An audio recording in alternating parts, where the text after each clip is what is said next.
नमस्कार दोस्तों, मैं सुनील कुमार आपका फिर से स्वागत करता हूं आपके अपने चैनल क्या ऐसा होता है में।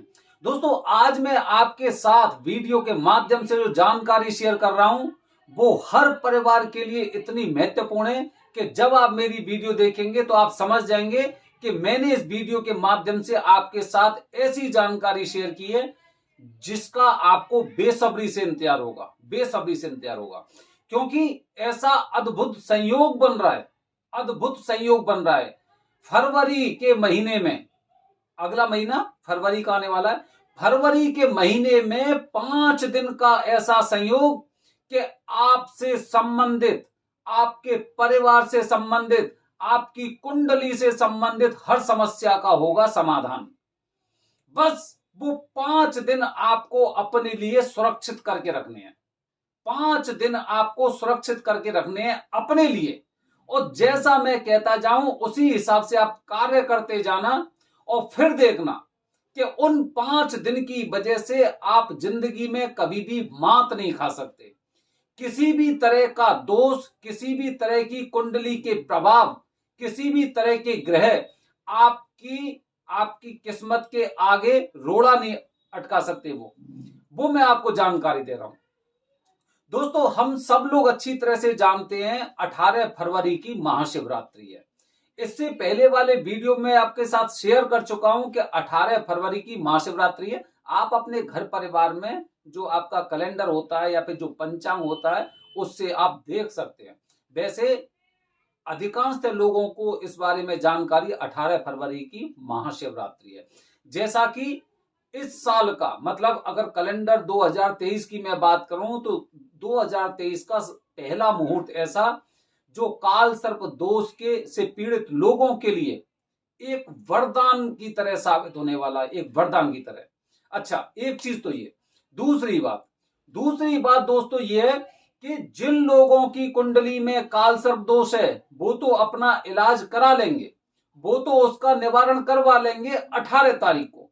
लेकिन मैंने बोला है आपसे 5 दिन, वो 5 दिन आपकी किस्मत को कैसे बदलने वाले हैं ये आप देखिए।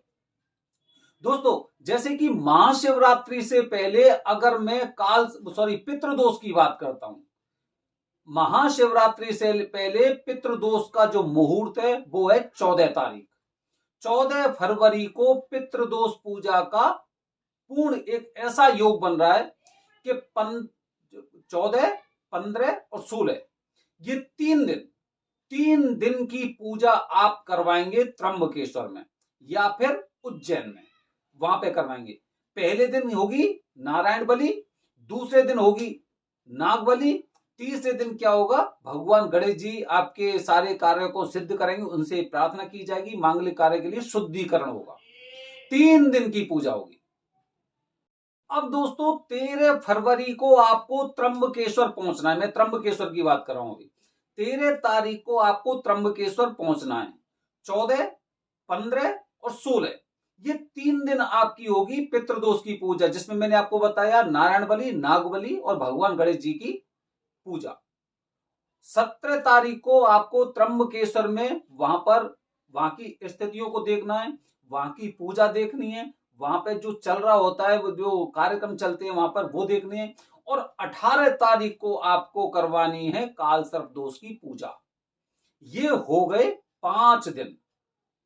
पूरी साल में केवल ये 5 दिन आप अपने लिए सुरक्षित कर लें अभी से, और फिर देखते हैं आप चमत्कार देखना कि आपसे संबंधित सारी की सारी समस्याएं एकदम पूरी तरह से खत्म हो चुकी हैं।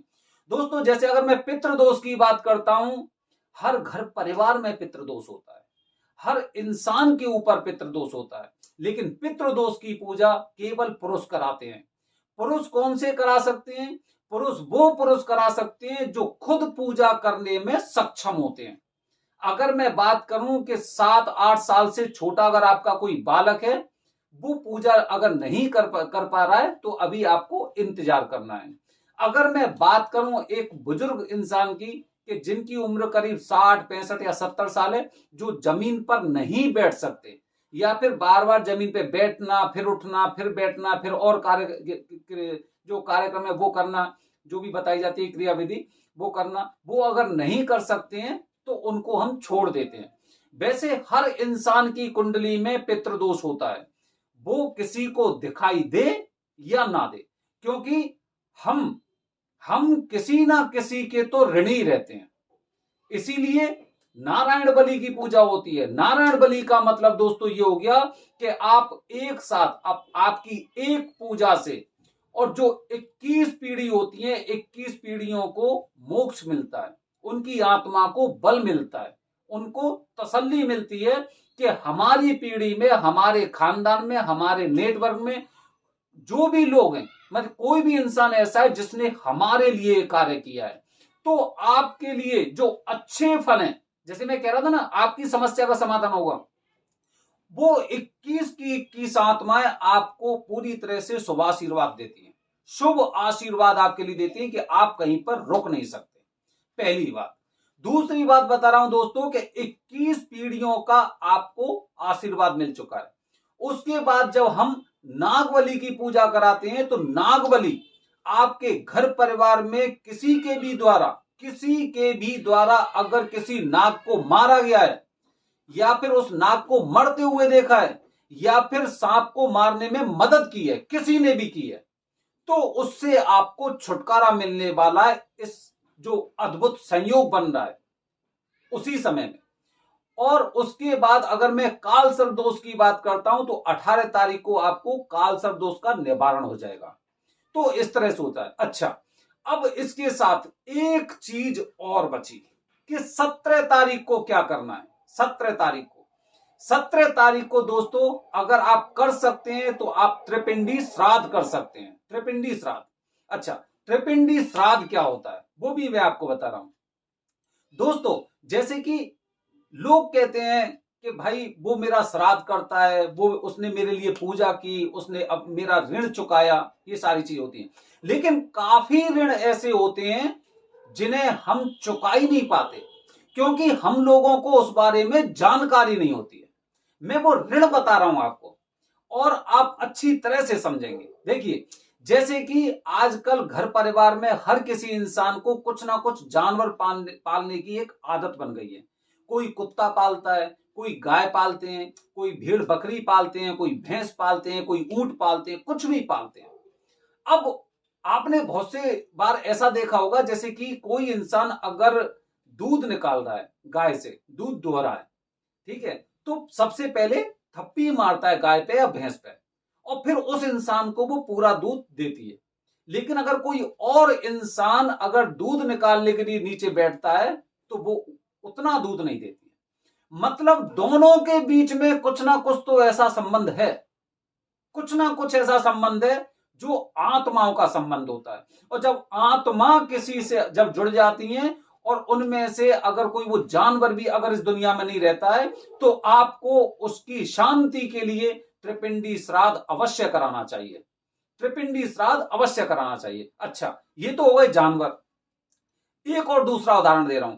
जैसे आपने गांव में देखा होगा कि अपने घर के सामने कुछ लोगों को वृक्ष लगाने की आदत थी, पेड़ लगाने की। किसी ने आम का लगाया, किसी ने पीपल का लगाया, या फिर किसी ने किसी चीज का लगाया। अब उसकी इच्छा होती है कि इसके फल हमें मिलेंगे। रोजाना उसकी सेवा की, सब कुछ किया उसका, और उसके बाद वो पेड़ बड़ा हो गया, लेकिन किसी कारणवश उस पेड़ को काट दिया जाता है। उस पेड़ को काट दिया जाता है। तो दोस्तों, आप उन लोगों से पूछना जो ऐसे पेड़ की छांव में बैठे हैं। उन लोगों से जब आप पूछोगे, तब आपको पता चलेगा कि जैसे ही उस पेड़ के नीचे बैठते थे तो एक अलग सुकून सा मिलता था। ऐसा लगता था कि गर्मी में गर्मी का एहसास नहीं है, धूप में धूप का एहसास नहीं है। तो उनसे भी एक आत्मा का संबंध हो जाता है। और जब उस पेड़ को कटवा देते हैं, किसी कारणवश कटवा देते हैं, तो उनकी आत्माओं के लिए भी, क्योंकि पेड़ों को भी सजीव माना जाता है, तो उनकी आत्माओं की शांति के लिए भी त्रिपिंडी श्राद्ध होता है। एक दिन का श्राद्ध होता है। मैंने आपको बताया था 5 दिन में आप हर प्रकार की समस्याओं को एकदम पूरी तरह से उनका निवारण कर चुके होंगे। ये 5 दिन का अद्भुत संयोग बन रहा है। अच्छा, और चीज सुनिए। काफी बार ऐसा होता है कि जैसे कि आपने काफी ऐसे घर देखे होंगे जिनमें कोई एक नौकर भी रहता है, या फिर कोई एक बाई होती है। बचपन जब हम छोटे थे, छोटे से हम देख रहे हैं रामू काका हैं या फिर कुछ और हैं या फिर किसी को आई बोलते हैं कि आई कहां जा रही हो, ऐसे करके बोलते हैं। ठीक है, अच्छा अब क्या होता है कि हम बड़े हो गए, और बड़े होकर हमें पता चला कि ये जो हमारे यहाँ पे जिन्हें हम नौकर बोलते हैं या रामू काका बोलते हैं या फिर कोई भी आपका नौकर हो, कोई भी नौकर हो आपका, जब हम बड़े होकर समझते हैं कि इनके घर परिवार में से तो कोई नहीं है, कोई भी नहीं है, आपका वो मित्र भी हो सकता है। मैं एक नौकर का उदाहरण दे रहा हूं, ठीक है। अच्छा अब कोई नहीं है, अब उनके बाद भाई उन्होंने आपके परिवार की पूरी जिंदगी तक सेवा की है, पूरी जिंदगी सेवा की है, और उन्हें मिला क्या? चलो ठीक है, आपने समय पर उनको वेतन दिया, लेकिन जो आत्मा का मिलन होता है वो कभी वेतन से पूरा नहीं होता है। इसीलिए जब ऐसे इंसान भी पृथ्वी लोक छोड़कर जाते हैं दोस्तों, तो उनकी आत्माओं को मोक्ष प्रदान करने के लिए भी त्रिपिंडी श्राद्ध किया जाता है। तो दोस्तों ये मैंने आपको बताए हैं 5 दिन का अद्भुत संयोग, 14, 15, 16, 3 दिन की आपकी पितृदोष की पूजा, 17 तारीख को आप त्रिपिंडी श्राद्ध करा सकते हैं और 18 तारीख को कालसर्प दोष की पूजा। अगर आपने अपनी पूरी साल में से 5 दिन निकाल लिए तो मैं बता रहा हूं आपको भविष्य में किसी भी प्रकार के ग्रह से, किसी भी प्रकार के कुंडली के दोष से डरने की आवश्यकता नहीं है दोस्तों। तो ये मैंने आपको जानकारी दी है 5 दिन का अद्भुत संयोग के बारे में, और मैं उम्मीद करता हूं कि आप जो मैं बात कहना चाह रहा हूं, जो मेरी भावना है, जो मैंने आपको बताया त्रिपिंडी श्राद्ध के बारे में बताया, मैंने कालसर्प दोष के बारे में बताया, 5 दिन के संयोग के बारे में बताया, आप ना अगर थोड़ा सा इस पर चिंतन करेंगे या फिर मेरी वीडियो को दोबारा देखेंगे तो आप समझेंगे त्रिपिंडी श्राद्ध भी क्यों महत्वपूर्ण होता है।